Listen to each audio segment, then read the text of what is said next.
Hi guys, welcome to my podcast. I'm your host Osman Mura. Today's topic is artificial intelligence, and with me is my co-host. His name. Introduce yourself kindly.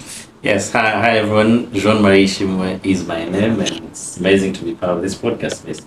Yeah. So our topic of discussion today is artificial intelligence in higher learning. To be specific, we'll be looking at ChatGPT. Recent research that has been done, that has been conducted, shows that almost two-thirds of students in Kenya in universities and colleges are involved in the use of ChatGPT in learning. What do you say about that? Well, I think ChatGPT has revolutionized how students are able to access information online. It's a no-brainer to think why a student will not use ChatGPT.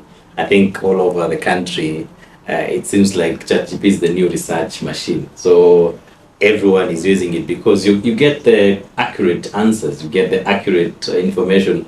So I think from my perspective, this statistic you've given is because of the value that ChatGPT is bringing to students in terms of accessing information. Okay, so the ChatGPT, you find that recently almost the students are involved in the use of ChatGPT in exams, doing assignments, doing research projects. You find that they are doing most of the work is actually done by use of ChatGPT. Don't you feel that using the ChatGPT is a bit making students lazy. more lazy, reluctant, doing more research about the works they are being assigned to? I mean, clearly, you've said it. Unfortunately, this is the problem we have as students these days. We are a bit, I would say, lazy and serious because, unfortunately, many students are using ChatGPT is doing everything for the students. So literally, from the question to the answer directly, and this is the problem. Now that education, most of the learning, most of the exams are done online. You can imagine how much people are getting as correct answers just by writing the question and getting the answer from ChatGPT. So I think, I feel it's beneficial. ChatGPT is very beneficial in terms of accessing information, in terms of refining your statements, refining your questions and answers. But this part of using ChatGPT as everything, like you literally are not doing anything. No research, no nothing. Because earlier on, before students came to use more of this artificial intelligence, the ChatGPT you are talking about, you find that students actually had to go to library, go read some books, go into some magazine, newspapers, journals. Are they updated? The books? Despite being updated, you find that they go into details, they research, they go to some experts on this part, they do more research. But now, they just log into the ChatGPT, then they put the questions there, then the exact answer they find there. I feel that this ChatGPT is making the students more reluctant, a bit, let's say, lazy, as you have said, more like feeling like they don't do much work. And like now in current technology, most learning has been transitioned from physical to online. Then I think can this is there any way that can use of ChatGPT be limited in the process of learning and doing assignment by students? Well, I think there's a way to limit, but of course in a very small margins. As you know, ChatGPT is free on the internet. It's free for everyone. The basic one is free for everyone, really, unless you want to go to the unlimited version. So I think it goes back to the students. As students, how much do you want to indulge yourself into your studies, into your whatever it's a research or whatever, in a much more initiation in terms of you initiating everything. The limitation should be, and I think mostly teachers, lecturers should be able to detect ways, or like they should have ways of detecting ChatGPT, like this is fully done with ChatGPT. And I noticed some teachers can see that. You mean there's a way in which someone can recognize yes, that very this much. assignment has been done It's very by assistance of artificial intelligence. You can see that. Yeah. Because I use ChatGPT, but I tell you, I never use it to get my original data. I generate my data, my information, then I use ChatGPT to refine. Yeah. But if today you came with a ChatGPT direct information, someone would be able to do. Good thing. Students like us and you are very smart, so you're able to change some of the wordings. Yeah, but I think it's difficult. It's difficult to limit. Yeah. It's very difficult to limit. I think the limitation is to the student first. Yeah. Second is for the schools to try and. I think for me, I love to come and do physical exams and those kind of things. But in a new world where as you are bringing out that point, there's one thing. Let's say, for instance, there is books. There are several books placed here for me to read and to go through it. Then here I have ChatGPT where I simply log in, put my question assignment there. Then the entire the ChatGPT, let's say for instance a research project, the ChatGPT simply does everything for me. Then I simply just speak, paraphrase, change some wordings. Yeah, then maybe that's the assignment there. That's bad one. There are also some lecturers, like for instance, there are some lecturers who are trying to feel that students are very reluctant, so they feel that it's a bit let's say annoying, or they feel that the students are very lazy, they are not doing any research.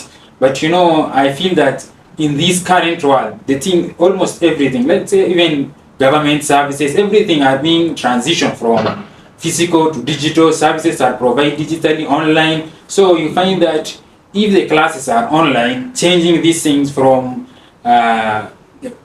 let's say for instance telling someone not to use ChatGPT, I find it's like almost impossible.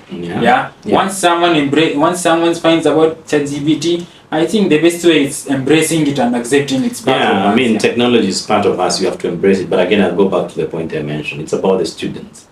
How much do you want to be invested in your studies?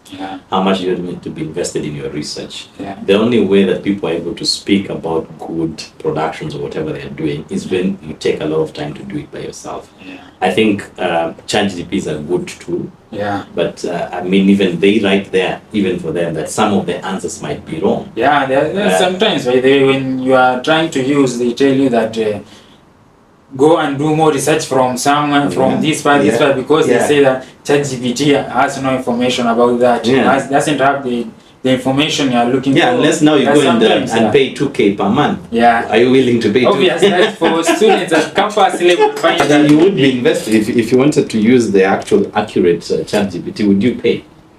No. Because you are being told that literally some answers might be wrong. But it's someone cannot just pay for something, yet there is an option for him or her to get that service free. Even if he or she can just simply use the available services, then just try to maybe go and Google and do a bit of research, then put the answers there. So I'll tell you one thing, and this is I think my kind of about ChatGPT. So teachers, normally when we're doing our projects, teachers will be able to detect work that you picked from a source somewhere on the internet and you've put on your document, even without having to, when they do the paraphrasing and all those things, right? This is the thing. It's the same thing with ChatGPT. All this information is on the internet. There's certain information that will always come from the internet. So if it's not you doing the work yourself, at least doing the initial work, it's very possible that teachers will be able to detect. But that is not the main point. The main point is, and as you're saying, how do we embrace ChatGPT in a positive way? In a positive way, so that both so that it benefits the students themselves in a way, so that they feel like they are as well learning, not just some students feel like just picking those information from there and then. No, the problem is that people are studying for the teachers and people are studying for exams. That's the problem. If you're studying for a course, like you took a journalism studies course, Then there's that passion, there's ready, willing to learn. Yeah, but it's not a problem. Again, sometimes there's stress. Lecturers give us stress. Yeah. So give us the assignments late. Yeah. And all these things. So you have to do what you have to do. Kenyans with the deadline issue. Now, when it's like almost to say a day before, then you find someone just picking those assignments, then putting them in ChatGPT. Very quickly. And it's done. Yes. Yeah, though it has made, process of learning easier because you can access information faster, more, and some information I can say it's more reliable because some website cannot give you certain information where one can easily find in ChatGPT.